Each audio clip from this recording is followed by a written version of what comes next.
And now it's time for hot takes. And Craig, it is your turn to go first. Well, my hot take today goes to something that's troubled me for a long time, but I wish I had a solution, and that's campaign contribution reform. And it was a story in the Wall Street Journal indicating that Larry Ellison, has now been discovered, gave $45 million to the Trump organization, not his official campaign committee, because that would be too much, but he gave it to one of these independent funds that was supporting Trump, and it was not disclosed. And for that, of course, now it's also been reported by the Wall Street Journal, he's received a considerable amount of favorable uh, regulatory action, excuse me, by the Trump administration. The two are just tied too closely together, and so there's several things troubling about it. It doesn't trouble me that Mr. Ellison is now reportedly worth $230 billion with a B, billion dollars. He's been a very successful person in technology and built up a considerable company. He's now in his 80s. But he seems to be intent upon placing his son in charge of a major news organization. Paramount Plus owns CBS and perhaps in CNN.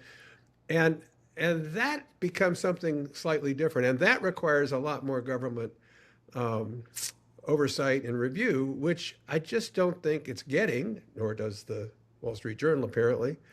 And so you wonder if to what extent it was tied to that massive contribution. But there's another calculation that concerns me, and I got curious about this. So a person worth 230 billion gives 45 million. Pretty consequential for the campaign, not so consequential for the individual.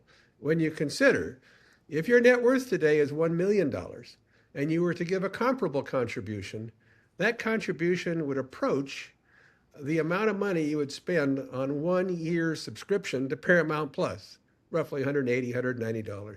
So for that impact on his personal net worth, I think Larry Ellison is getting far more favorable treatment than he probably deserves, and for a contribution that was not disclosed for some period of time until recently by the Wall Street Journal.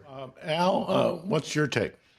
First of all, Craig's hot take is a very important story because uh, it is, in my view, part of another move toward a much more autocratic government in this country. Because the Larry Ellison, I mean, Larry Ellison having control of Paramount with owning CBS, and I believe if they don't own CNN yet, they are going to be owning it. Uh, Basically, uh, uh, it, it is having another Trump crony control to very important media outlets. And that's a scary thing in this country.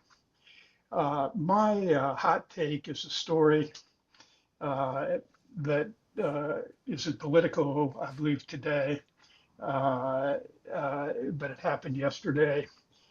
Trump got all the attention for not signing the housing bill and trying to strong arm his Save America Voter Repression Act through Congress as one of his many actions that lead me to think he's going to try to steal this election.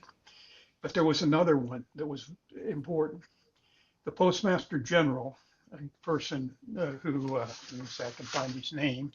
I don't think most people would know David Steiner, but he's the Postmaster General, and he went up to Congress and said that he is pushing through a rule that says that the post office won't deliver mail-in ballots in states that don't turn over their voting lists to the Trump administration, which is part of the Voter Repression Act.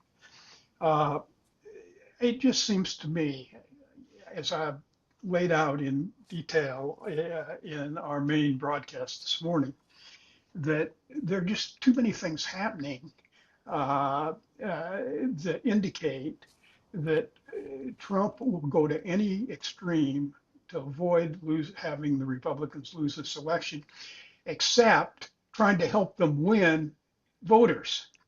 I mean, he is doing everything he can to make it harder for Republicans to win. Frankly, he's lucky that the Democrats, are not a really functional party. And Matt Bai and Rolling Stone had a wonderful piece about how the Democrats aren't a party anymore. But as Craig knows, because he's been part of elections like this, and I have, we've been on both sides of them. In a year like this, the vote is likely to be a referendum on the president, and even if the other side ain't so great, the president's party is likely to take a real beating. And Trump seems not to care about that a bit, but he's taken all these steps that indicate that he's going to try to repress the voter rolls, that he's going to try to intimidate voters, and with the team he's putting together of Bill Pulte at DNI, Todd Blanche, Olson, who's his elections czar, whatever that position is, and Pete Hegseth and the ICE crowd, we could have a really interesting November.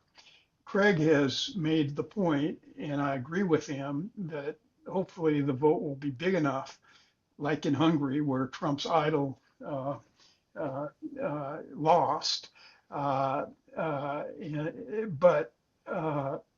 if there are, particularly in the Senate, if there are a number of states, swing states that are very close, these Trump tactics could have it's very likely he's going to try to put his finger on the scale and try to keep